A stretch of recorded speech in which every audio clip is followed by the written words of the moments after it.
Welcome, I'm Nina Gryphon, and this is the Astrology and Magic channel. Today we'll talk about the astrology forecast of October 2023. First off, I wanted to say thank you to all of my patrons. I appreciate all of your support. If you would like to become a patron and get early access, or in many cases exclusive access to astrological and magical content, you can visit patreon.com/Nina Gryphon and sign up for the appropriate tier. At the highest tier, which is the Magus tier, you get access to my monthly ebook, which is called Magical Elections, and that teaches you how and when to make magical talismans that are planetary or related to stars and that are astrologically elected for that upcoming month. In October, negotiations and agreements are really paramount the whole month. There are many discussions currently ongoing. In the US alone, we have the United Auto Workers Union on strike with about 400,000 active members. We have the Screen Actors Guild-AFTRA Union on strike with about 180,000 members. And then we have the federal government potentially shutting down in early October, specifically as a result of breakdown in negotiations inside the Republican Party in the House of Representatives. And these are just some high-profile negotiations in the US, which is a small sample of undoubtedly many other large and small discussions happening in the world. So there is a lot of opportunity for finding common ground this coming month because people at the moment are very polarized. They're at opposite sides of issues. This month's eclipses incorporate several planetary oppositions, true to that theme. First, we have Venus opposite Saturn in the solar eclipse, and then 2 weeks later, in the lunar eclipse, Mercury and Mars are in opposition to Jupiter along the eclipse axis, so this opposition between the three planets is strongly emphasized. Now, week 1 of October, there isn't a whole lot of astrological activity, but week 2, we start with October 8th, Mars at 27 Libra squares Pluto in Capricorn. This aspect brings power plays and lots of pressure. This combination often describes a conflict with a very powerful party putting their fingerprints on the situation, sometimes overtly, sometimes covertly. Mars in Libra is in the sign of his fall, so he is working via the means of diplomacy, speech, and reason. Discussions about money, commerce, and so on will be impacted by major, very powerful interests represented by Pluto who are not budging. Even though Mars is in a superior position relative to Pluto, Pluto is stationing direct right now, and he will essentially wait out Mars. The same day, October 8th, Venus will enter Virgo. Venus will enter her fall after spending about 4 months in Leo, where she brought a great deal of heat and elevated temperatures to the weather patterns across the world. Now, Virgo is a cold and dry sign, so Venus should be significantly cooler now, especially as she aspects planets like Saturn that have a similar cooling tendency. Now, Venus in Virgo and her aspects are especially important because she is the ruler of the 2 eclipses occurring this month. So Venus issues will be highlighted all month, and Venus's condition will be an important determining factor in how matters turn out.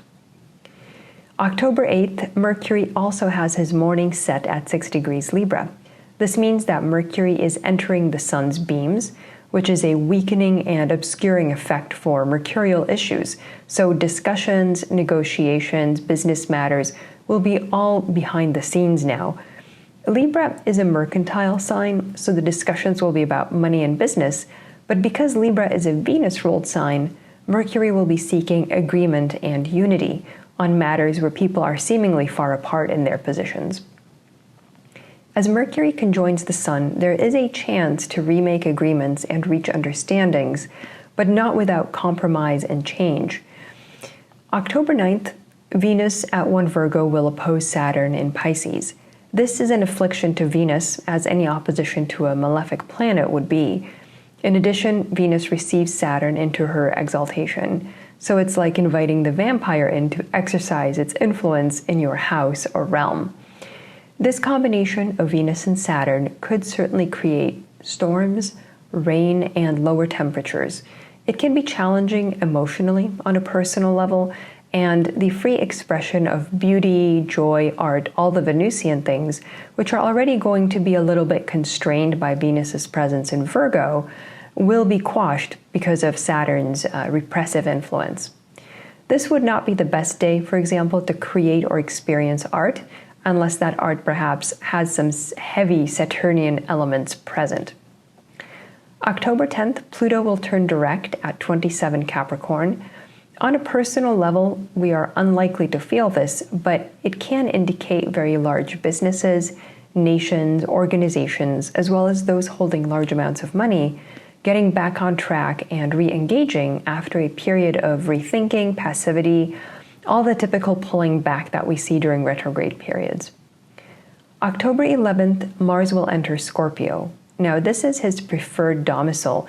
As a nocturnal planet, Mars prefers his nocturnal sign, Scorpio, over his diurnal sign, Aries. Certainly, Mars goes underground now. This is Mars as the hidden poison, creatures that move in the night, rather than Mars charging straight at opponents with his sword. It's a big gain in essential dignity for Mars because he's moving from the sign of his detriment, Libra, to his domicile, Scorpio. In many ways, Mars's journey through Scorpio will be much more effective than through Libra, but note that Mars is going to be under the sun's beams for the rest of 2023, so even though he's in Scorpio, he at best will be operating in a covert manner, but really he is leading up to that conjunction with the sun in November, which is a grand purging and cleansing experience. So that's something that he's really going to have to go through as an ordeal. This is generally not going to be an easy time for Mars. So if you are forced into the role of Mars, of someone who has to fight, or you just don't know how to be any different, just know that the rest of 2023 has you going through a dark night of the soul in the coming months, even though, of course, it will eventually pass.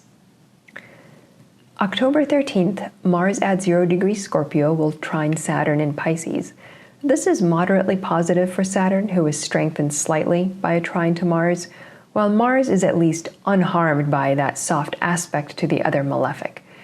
These are like two bad guys proclaiming friendship while holding each other at arm's length and really not trusting each other or actually helping each other practically all that much. It can be a time to obtain appropriate support for our battles as long as we don't expect too much. October 14th, we have our first solar eclipse, or our first eclipse, which is solar, at 21 Libra. The solar eclipse is at 21 Libra, so it is ruled by Venus, and Venusian issues of agreement, art, sexuality, relationships, etc. will all be prominent in the public sphere this month and the next. Venus is in her fall, so her focus is on material well-being and good stewardship of resources. Setting this chart for Washington, D.C., which means we're going to look at the implications for the United States, Venus is in the 8th house of the other party's resources and essentially debt. It's closely opposed by Saturn in the 2nd house of the nation's money. So clearly, the conflicts we're going to see around the time of the eclipse will be around how public money is spent. Now, as I mentioned, we are moving toward a federal government shutdown over this very topic. It's clear that this is going to be very much at the forefront in October, money and how it's spent. It's interesting that Venus is in Virgo because I believe that Virgo, especially the early degrees around Regulus, strongly correspond to Ukraine.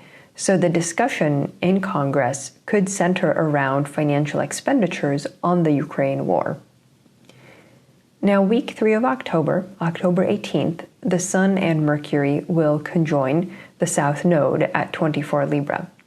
Now, Sun and Mercury have been within orb of this conjunction with the South Node for a few days now, but the hidden discussions that have been ongoing with Mercury under the beams go down a snakes and ladder chute right now to a different dimension, perhaps creating a breakthrough or an unexpected opening in negotiations.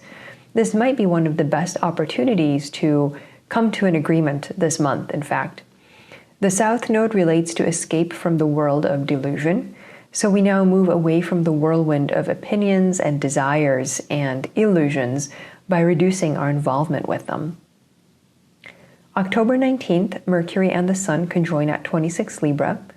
Close to Spica at 24 Libra, this is going to be an important agreement that pertains to basic human needs like food, medicine, agriculture, housing, money, etc., since Spica represents an abundance of daily goods necessary for people to thrive. Spica really represents all the things that human beings need to live on this planet reasonably happily and successfully. Note that this conjunction simultaneously squares Pluto, so coercion will play a huge role in this agreement. It may be that the agreement itself is coerced, but it also could be that the agreement itself, the terms of the agreement, will be strongly colored by Pluto's interests. Remember that Pluto is now direct, so he is well able to assert his wishes and demands with other parties that are represented by the Sun and Mercury. October 21st, Venus at 12 Virgo will trine Jupiter retrograde in Taurus. This is a mildly favorable combination for Venus and Jupiter. Both planets have their issues. Venus is in her fall and Jupiter is retrograde, so neither of them are operating sort of at full power or full strength. So it could indicate a situation where more is promised than could be delivered, which is the characteristic of afflicted benefic planets. It's best not to take promises too seriously now. I would say that would be the theme. Intentions could be good, but other people simply cannot deliver what is promised, despite however much they really want it to be true. October 21st, Mercury also enters Scorpio. Now, Mercury joins Mars in Scorpio now as they speed toward their conjunction. Mercury applying to Mars is very purposeful and achieves his goals with real craftiness, so the prior negotiations we talked about in Libra are now more like battles, and Mars is having to now deal with the consequences and potential fallout of the deals that had been made a few days prior because of the Sun-Mercury conjunction. October 22nd, Mercury at 0 Scorpio will trine Saturn retrograde in Pisces. As its first order of business in Scorpio, Mercury seeks assistance from Saturn. Now, Saturn represents older people, often power brokers, people who have a lot of tenure and longevity in an organization, in a nation, in a family, and who could theoretically help Mercury because of their privileged position. However, Saturn is not very strong right now, partly because he lacks dignity in Pisces, but more because he is retrograde. And when a planet is retrograde, traditional authors say that that is like a planet who has a person who has fallen ill. They're not operating at full strength. So there are attempts to communicate or make deals with Saturnian people or entities, but they may not be fruitful, at least not yet. Week 4, October 28th, Mars at 11 Scorpio will oppose Jupiter retrograde in Taurus. This is a powerful aspect of conflict, very often showing litigation or similar conflict involving the legal system. Wealthy or religious people may be involved since Jupiter rules these kinds of people in society, but of course this could happen on a personal level as well. October 28th, we have our lunar eclipse at 5 Taurus. This eclipse is also ruled by Venus, who is still in Virgo in this eclipse chart as well as the previous eclipse. Now, this time, Venus is well past her opposition to Saturn, which is great, and instead she trines Jupiter in Taurus. As I mentioned, it's not the most powerful trine, but it's still a huge improvement. In Washington, D.C., the eclipse itself is on the 2nd and 8th house cusp, or axis, I should say, and conjoins Jupiter in Taurus while opposing Mercury and Mars in Scorpio. So the polarization in this chart is clear, but even so, Venus's harmonious aspect to Jupiter suggests that some kind of unity or agreement is possible. The previous chart, the solar eclipse, was nowhere near as positive.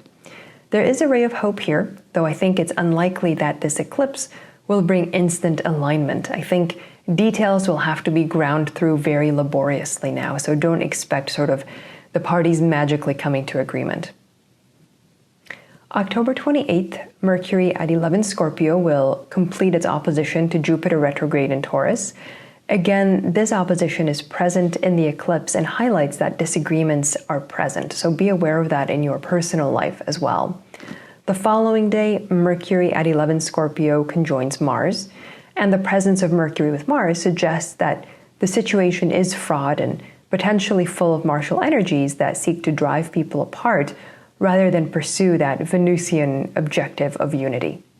So as you can see, October brings a few opportunities for agreement, but there is a lot of intensity, there is a lot of drive for keeping people apart and for creating conflict.